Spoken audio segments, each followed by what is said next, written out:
موسیقی را نبض هستی میگویند، زیرا در برابر شعر و ترانه ایجادکاران راز و نیاز خود را طریق موسیقی به مردم میرسانند. باید قائل شد که نه هر کس قدرت ایجاد موسیقی را دارد و نه هر کس هنرمند خوب بوده میتواند. امروز در برنامه از پیروهای زندگی هنرمند قصه میکنیم که با سبک و صدای خاصه در دل و دیده مردم مکان یافته است.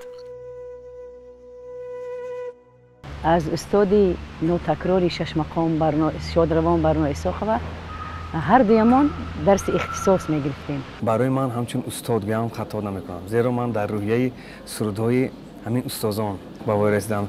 بهترین شخصیت، بهترین هنرمند، بهترین انسان. هم هنرشان بلند، هم آدمگریشان بلند.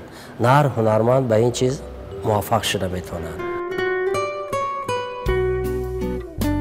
هنرمند خلقی تاجیکستان اسرائیل فیض‌الدینوف زاده دهه نوگلیم ناحیه اسفره می باشد.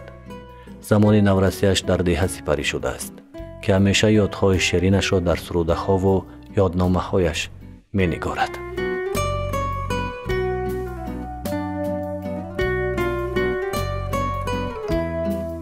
از همه دوره شیرینی برای هر یک انسان دوره کودکی است. دوره بیغشی، بیکینگی، دوره‌ای که برای صافدلی انسان، دوره‌ای که آرزو هوس کردن، یک چیزی را می‌بینید، یک انسان بزرگ را می‌بینید، یک نگاه می‌کنید، همون رو آرزو می‌کنید، نیت می‌کنید که من به وای میرسم، یا انجینیر میشم، یا طبیب میشم، یا صنعتکار میشم، چی است؟ دهه نوگلیم یکی از دهه‌های بایسا می‌رود که آنجا نمونه گوناگون هنرهای فرهنگی رشد کردند و نمایندگان صنعت به وای رسیدند. اسرائیل نیز در عائله دوستداران صنعت به دنیا آمده است. او میگوید که زیبایی زندگی را در مهربانی‌های مادر و بزرگی صنعت را در هنرمندی پدر بزرگوارش هین دوتار نوازی بار اول دیده بود و دل بسته. من از همه دوره کودکی نوازش های مادر رو، مهر و محبت مادر رو، اگر مواد همین یک افزیده باشید یا چیزی که مادر شما تخته میبیان، بچم چی شد، بچم چی شد، یا همون وقتی که انتظاری میکشید هنگامی که پدرتان از کار برمیگردن، شاه ستون خانه برمیگردد، یک خاطر جمعی با یک خوشبختی بود. اساساً دوره کودکی من با خرسندی گذشته، چون که عائله ما، محیط عائله ما بسیار صنعت دوست بودن، فرهنگ دوست. رحمتی پدر می آمدن، از کار می آمدن، بعد از طعام شام خوردن البته یک کنجکی خانه دوتاری از نسل به نسل مانده ما هست که پدر دوتار رو می گرفتن، بعد دوتار نوازی می کردند و منو سرود خان اسرائیل می گفتن. من وقتی که سرود می خواندم خواهرکا رقص می کردن، حتی مادر رقص می کردن. اکنون نمیدونم تا چه اندازه من سرود می خواندم. دورهای کودکی بچگی بود.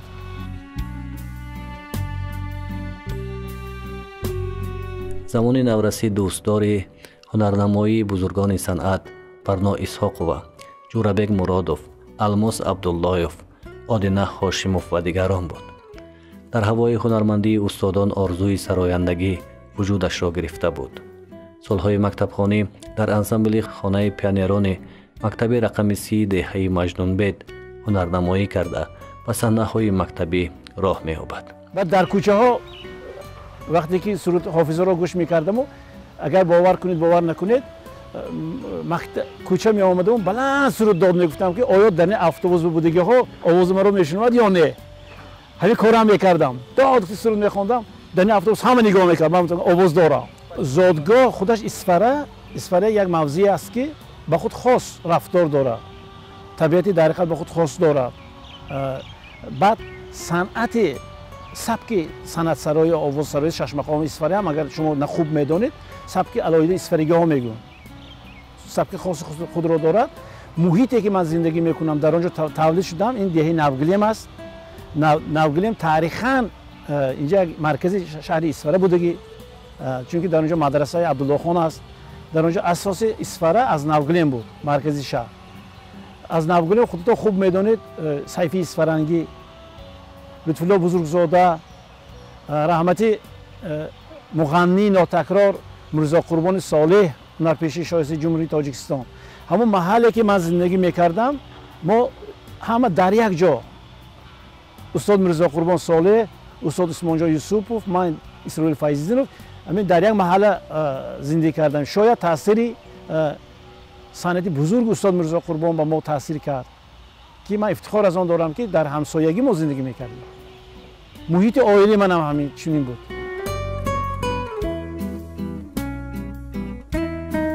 тини мактабхонаи фанни математикаро дӯст медошт, вале муҳаббати санъат дар вуҷудаш ғалаба мекунад.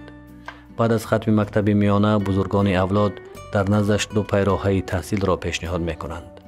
таҳсил дар донишкадаи санъати шаҳри Тошканд ва таҳсил дар донишкадаи санъати шаҳри Душанбе. исроил шаҳри Душанберо интихоб мекунад ва бо дуои падар роҳ мегирад сӯи Душанбе шаҳр. برای اساساً زمینی مکتب موسیقی گذاشتگی اونجا معلم داوودووا بودن، خدا رحمتشون کنه. نوتا رو من از خود کردم. نوتا خانه پیانیران با من حافظی سرایندگی بین مردم برآمد کنه استاد دادخان تیمورов اساساً برای من چی کردم. لکن من خرسند شدم که مکتب موسیقی من رفتم، چون که صنعتکار باید همه طرفه بسواد باشد، صنعت موسیقی داشته باشد. بعضی حافظا هستن که سوال میتید که همین طبیعت آوازتان چی است نمیدونن، از کدام پرده میخونید نمیدونن، تا این میبخشید این مجار یا مینار است که بدم نمیدونن حتی. راستی گپ این برای من بسیار باور کنید فیروز، من خرسند از استادانی که سختگیر بودن نسبت من بسیار خرسند شدم که اگر آنها سختگیری نمیکردن شاید این نه فقط حافظ یک آواز داشتن که محبوب خط شدن ممکن نیست. باید همه طرف ما باسواد باشیم، چیزی میخوندگی ما دانیم، اساسش میگید با چیزهای کوچکی دست نزنیم. رحمتی پدر از چی باشد به من بسیار باورشان کلام بود. من کمتر خردمند شوخی بودم، بچه شوخ به وای رسیدم. دو دادر در عائله، دو آدر، دو پسر و 4 خواهر بودیم. برادرم دادا خان بسیار بچه و قابل شرمگین. من که از خورده وای بودم این حیا داشتم، که شرمم کمتر وای بود. پدر مامان بسیار وای میکردن. بعد از ختم مکتب گفتن که تو میخوای به تاشکند میاری یا به دوشنبه؟ من البته به دوشنبه میرم. گفتم خود دوشنبه وطنی من است، اونجا پایتخت وطنی من است. خوب چی گوی پسرم بچه‌ام؟ گفتم در تاشکند کنسرواتوار بودم وقتاً. حتی مرا بسیار وای کردن که تو اگر کنسرواتوار خوانی در حقیقت صنعتت بلند. گفتم مادام نه من به دوشنبه میرم. بعدم اسفر به سمالیات میپرید، اسفر دوشنبه بود. همه خیلی باوری داشتن که از چمدان دادن دستم، ایرپورت بردن. همه بیچاره کارگر بودن، چینی قربتشون کیسه پول دادن و بچه‌ام گفتن قبله نگاه کردن آمین. از همین روز اعتبارا توی خدا بسپردم. همین حوالت به خدا، فقط بچه‌ام همین نیتت به خدا رسوندم. سالهای دانشجویی از استادان بزرگ برنا اسحاق و علی خان صالحوف، جورابک مرادوف، الماس عبداللهوف، مرزا قربان صالحوف، مراد خان یولبرسوف، عثمان خان یوسفوف، دادا خان تیموروف سبق می آموزد که برای تربیت او در عالم صنعت نقش بارز گذاشتند. او میگوید که در میان دوستان صنعت دوست و استادان محبوب تحصیل نمودن برایش گوارا بود. از واقع بسیار چیز آموختم. شکر که استاد دیدم، بسیار انسان بزرگ دیده هستم. شکر که از آنها یاد گرفتم که ما رسالت ما حافظان باید به ملت خود خدمت کردن. ملت را با سرودهای نیک، ملت دوستانه، پدر مادر، وطن دوستانه، سرودهایی که در حقیقت ملت را به نیکی میبرد از عاقب خود کشاله کردن، نه اینکه از عاقب بعضی گفته‌های به معنی دیگر شخصیت ها. با همراهی اسرائیل فیض‌الدینوف ما در دانشکده همکار شدیم، یعنی که یک جا با همراه با دانشکده هنرهای زیبا داخل گردیدیم و از استادی نوتکراری 6 مقام شادروان برنا اسحاقووا هر دویمان درس اختصاص میگرفتیم و از شعر و سرودهای کلاسیکان و شعر و سرودهای اصیل خودمان با خبر میشدیم. و امروز خوشبختانه اسرائیل فیض‌الدینوف هم هنرپیشه خلقی تاجیکستان است و من هم همین همش سهمی استادانی برجسته ما که در جاده صنعت آنها خودشان تکرار بودند و اما هنر زیبای خود را به شاگردان خود آموختند. بعد از ختم دانشکده با پیشنهاد استادان در دانشکده میماند و بعداً به فیلارمونیای دولتی تاجیکستان به کار می رود. اسرائیل فیض‌الدینوف سالهای 1987 تا سال 1992 در انسامبل 6 مقامی کمیته تلویزیون و رادیوی نزد حکومت جمهوری تاجیکستان فعالیت نموده است. او در این درگاه با استادان بزرگ صنعت تاجیک فعالیت نموده، آداب صحنه، انتخاب شعر و آهنگ را آموخته، برای دورنمای فعالیت خویش جاده خاصه را انتخاب کرده است. ماه سال 1987 در فستیوال دوستی جوانان که در کشور آلمان صورت گرفته بود، جوانان تاجیکستان را نمایندگی کرده است. همزمان خود همان سال در سیمپوزیوم بین المللی 6 مقام در شهر تاشکند اشتراک و هنرنمایی میکند.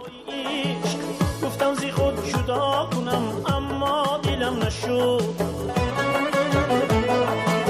گفتم زی خود جدا کنم اما دلم نشد. اما دلم نشد. اما دلم نشد. گفتم زی خود جدا کنم اما دلم نشد.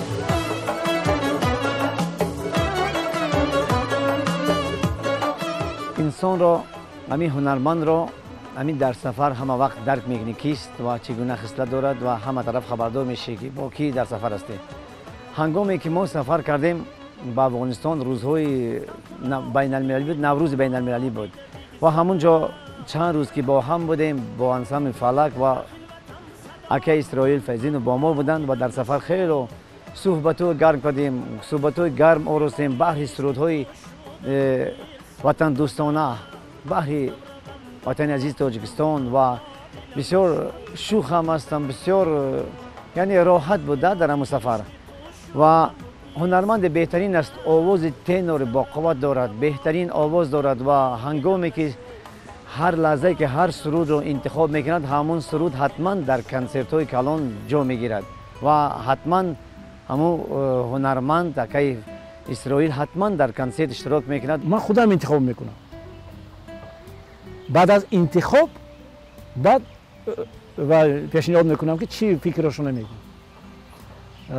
بسیاری من میگوید که بعضی سرودهایی که مییابم از کجا مییابید میکنید. حیران میشید که آقای برادرها حاضر هم بعضی حافظا شاعر شدن.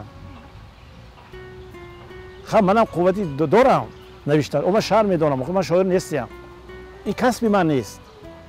اما با همین قدر و خزینه بی‌بها گذشته را مونده رفتگی و چه ما استفاده نمیبریم. ما باید استفاده بریم. حالا من که شدیم که یک حرفچه خواجه حافظ نوشته نمیتونم یا لایق یک گفتاشو گفته نمیتونم. ما باید همین انتخابم لکن انتخاب کردنم این یک هنر است. همین اگر در چی باشد سال روشی دهات و چی جناب اعلان کردن، من سرود خواندم، رفتم از آغوش گرمش یادی من در ده ماند، بچگی و خنده و فریادی من در ده ماند. همه به معقول شد تمام چی و با همون سالها من به خداوند نصیب گردان، وطن قدردانی کرد، پیشوی ملت به نهایت عنوان بلندترین دادن، هنرپیشه خلقی جمهوری تاجیکستان گرفتم. همون شب تا روز این سروده خواندم از خرسندی من. رفتم از آغوش گرمش یادی من در ده همان، بچگی و خنده و فریادی من در ده همان. راستی نام هنرمند اسرائیل فیض‌الدینوف هنوز از آوان مکتبخانه هم به من آشنا بود، زیرا استاد را با سرودی با متن استاد لایق که نام دارد آرایش جوانیم عشق تو بود و مرد، گلبانگ شادمانیم عشق تو بود و مرد. باور کنید وقتی که من همین سرود گوش کرده بودم قریب هر روز من خودم زمزمه میکردم و آرزو داشتم و نیت داشتم که این استاد را از نزدیک ببینم چی حال دارن، چی است. البته این آرزو بود و شکر میکنم که به همین آرزو من رسیدم. اسرائیل فیض‌الدینوف از سال 1992 راهبری انسامبل شش مقام شهری اسفره را به عهده دارد. در این هنگام فعالیت در تربیت جوانان مقام سرا نقش بارز دارد. در سالهای فعالیتش چهره‌های موفق از انسامبل به صحنه‌های بزرگ راه یافتند. خودش که شاگرد تربیت کردن خودش ثواب است. این حالشینانی آباد کنی چون که میوه دهد این میگونه که همین درخت آب دادگی بودم، همین فلانچی آب دادگی بود. من با وطن خلق به خدمت کردم گفته فقط تربیت میکنم شاگردان بین بسیار فقط یک گپ رو میگم اسرائیل نشویتون، اسرائیل نشویتون التماس میگم که خودتون سرود من تقلید نکنید، چون که هر یک خداوند طبیعت هر یک انسان با نازکی‌های ناله نازکی‌های و یک انسان میتیاد یا یک چیزی که من ایجاد کردم، مادر ایجاد کردم و درد خودم که ایجاد کردگی شما دردی من داده نمیتونید. دیگه هر یک تا من خفه نمیشم سرود خودت رو ایجاد کن، ماما بیار، ماما معقول میشه تو مسجد میتیم روکی تقلید کاری نکنید. من زیدی تقلید کاری که باید شود. پیروی ارباب های علم و فهم، پیروی والا بزرگانی سخن. اسرائیل فیض‌الدینوف در باغاج ایجادی خویش بیش از 100 سرود و ترانه را دارد که در خزینه اطلاعی کمیته تلویزیون و رادیو حفظ می‌گردند. در انتخاب شعر و غزل از ادبیات کلاسیکی تاجیک و ترانه و سرود از نمایندگان ادبیات معاصر تاجیک مهارت خاصه دارد. سبک آهنگ و سرایشش خاصه بوده صاحب مکتب سرایندگی میباشد. بیشتر در موضوعهای تربیوی شعر انتخاب میکند و آهنگ میبندد. او بر آن نظر است که هنرمندان وظیفه دارند تا بزرگترین ابیات ادبیات را به خلق رسانند تا هر شنونده از آن حکمت برداشته باشد. پیروانی پیشوای ملتی،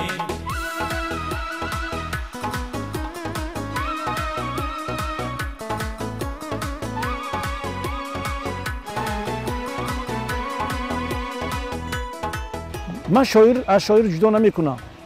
من گفتم که شعری که شاعرانی که دلی من به ناخن میزنن حتما آهنگ میماندم، لیکن حرکت میکنم که موضوع بلند باشد، منطق بلند باشد، شنونده کمتر فکر و فرو رود، حرکت کند که یک کلمه من رو از لغت یابد. از زمره هنرمندانی هست که معنی سرا است.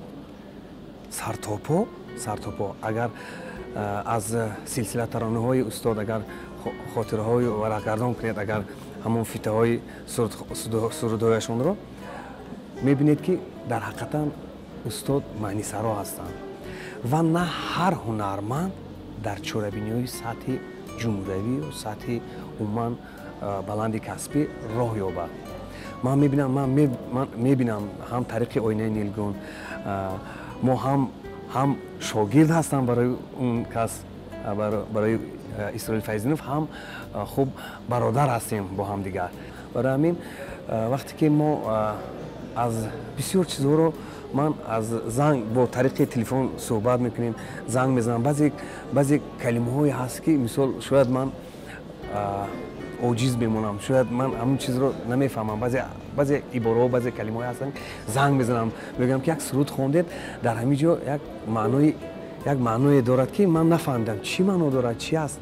خب یعنی که تفسیر میکنن، تحلیل میکنن و برای من پیشنهاد میکنن که همین گونه است تاج‌الدین جان معنیش. یعنی که این از هوشیاری و از زیرکی و از دانایی هنرمند درک میدهد. احمدی پدرم میگفتن بچه آینده حرکت کنید، سرود خودتان رو دریافت کنید، راه خودتان رو دریافت کنید. شما آنچه که سراییدن، استادان بزرگ سراییدن و از آنها بزرگ سراییده نمیتوانید. هر یک شخصیت میشود. شما حرکت کنید بچه، شخصیت خودتان رو پیدا کنید، سبک خودتان رو پیدا کنید. این نصیحت پدر بود که از همه خوردی حرکت کرده سبک پیدا کردم که منم اگر در خاطرتان باشد سرود کلیم بیاران تو باشی و کنار آبشاران وقتی که همین ثبت کردیم من در دوشنبه تبریک کردم که باز یک سبک نو پیدا شد. یکی از هنرمندایی هستند که امروز در جامعه موقع خودشان دارند و ببینید سرودی آخری که در کنسیل حکومتی خواندند ما برای وصل کردن آمدیم. خودش علاقه این مضمون خودش یک شعار است برای مردم. اگر کسی که خودش میشناسد باید همین سرود برای او شعار باشد و آهنگ به متن چنان موافق است که به دل مردم میرسد. خلاصه همچون هنرمند مردمی احتراف شدن، یعنی که به خدمت هایشون البته دولت بی توجه نمونده است و هنرمندی دل و دیده هستند. ما در موضوعی شدیم که اینجا تمام احیاگری شد، احیاگری پیشوای معظم ملت، احیاگری وطن عزیز ما شد که اینجا ببینید خواجه کمال خاکشان آورده و چیشان آورده همینجا مانده. گویا خواجه کمال به وطن برگردانده. من قلعه خوجند اینجا قامت افروخت، همین دریای دل آدم کشاد میشد. گویا شما یک چی به درآمدگی همینجا به سرود انتخاب کردیم. من سرود انتخاب کردم، مخمس کردیم. من برای وصل کردن آمدم نه برای فصل کردن آمدم. گفته این هم یک دعوتی کلان است. با شاعران مصلحت کرده اسمت الله عبدالله هستن. یک مخمس خوش رو کردیم که به فکرم تمام مردم به مخول شد. این هم یک چی بود که این هم یک چی بود که خلق رو دعوت کردن که ما باید وصل کردن مونده باشیم. این فصل کردن دو کار دو، دلی یک کس رنجاندن یا همسایه رنجاندن هم وای. من بسیار خرسند هستم که سیاست دولتی ما، سیاست پیشوا فقط با راه صلح و صحبت‌های نظم همه باید دیگر دوست کردن ما است. چنونی که من اهمیت دادم بیشتر از یعنی شاعران کلاسیک بسیار زمزمه میکند. اینم آسان نیست. تصور کن که در بسیار کتاب‌ها شعرها را یعنی شاعران نوشتند و ماندند و وابسته به هنرمند. هر یک هنرمند میتواند این غزلیات، این شعر پرمضمون را گرفته آهنگ بسته برای مخلص یک پیشنهاد میکند، یک تحفه است و فکر میکنم اکه اسرائیل یکی از این یعنی معنی سرایان هستند. یعنی با سرودهاش بسیار نصیحت میکنند و فکر میکنم بسیار جامعه به همین چیز نیاز دارد. بهترین هنرمند هستند. سرود تاثیرش بیانات کلام برای مخلصای خودش، برای حافظ ویش بیانات تاثیر میکنه. دعوتی بسیار مهم است. باید که حافظی که من گفتم که در اول گفت که حافظ ایجادات خود به عشق ایجاد کند، وصف عشق صاف با وفاداری با یا مادر باید که چقدر مهربانی کنیم. وطن گفته چی؟ وطن گفته فهماندن دار کار. وطن من و شما هستیم. دوستدار وطن بودن، وطن به صادق بودن، زبان خود به صادق بودن دعوت کردن در کار. برونده صنعت‌های بیگانه که برونده خود رو معرفی کردن در کار نیست. نمانند در تلویزیون‌ها اون چیزی که در قطار همون لباس‌های بیگانه که رفت ایستاده است، در تلویزیون آینده همین چیز راست شود که بسیار صنعت بیگانه رو کی تقلید کاری میکند، کی وای میکنه نماند.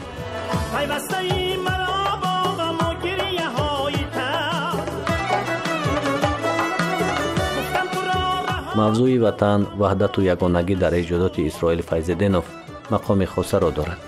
همزمان در برابر شاگردان دیگر او در تربیت فرزند خویش در جاده سرآیندگی موفق شده است.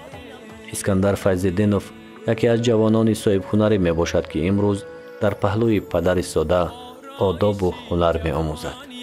عشقی تو بود و مرد،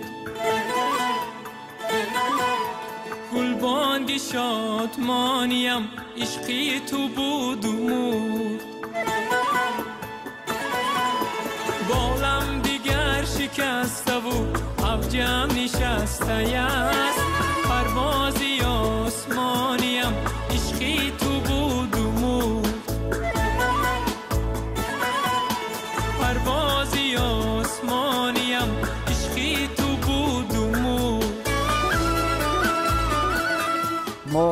همیشه با او برادر هستیم و در نوروزهای جشنهای نوروز وقتی که ما با شهر خوجند باستانی سفر میکنیم حتما در نوروز ما وام میخوریم هر سال و صحبت‌های گرم میکنیم.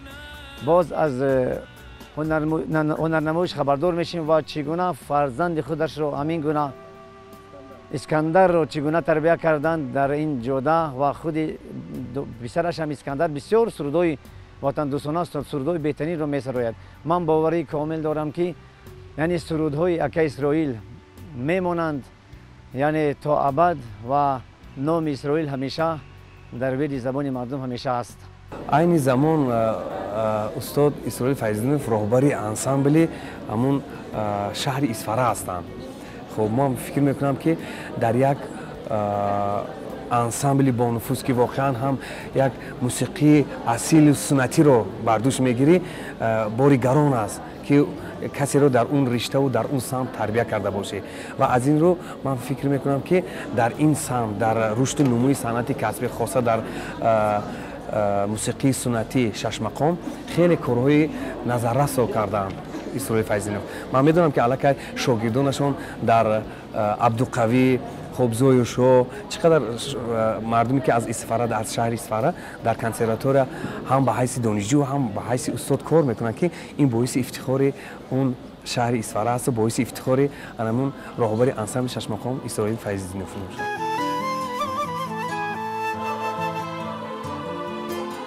امروز او در آماده نمودن آهنگ‌های نو به نو مشغول است. می‌خواهد هرچی بیشتر ایجاد کند و در تربیت جامعه سهم داشته باشد.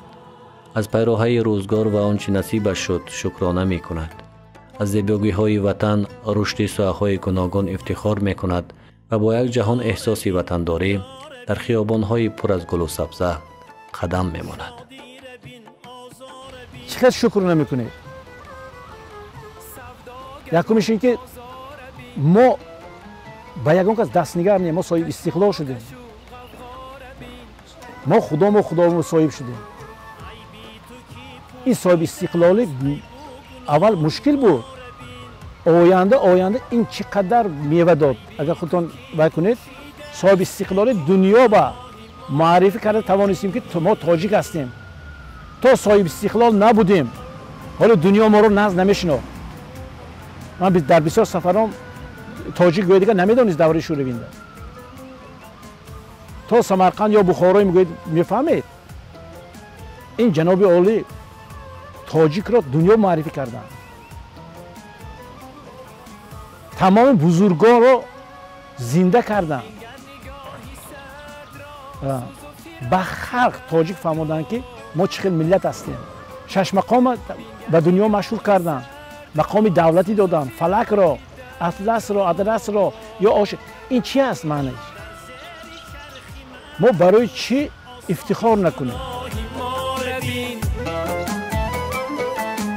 عیبی تو کی پوشیده است، عیب و گناهی ما را بین. دنیا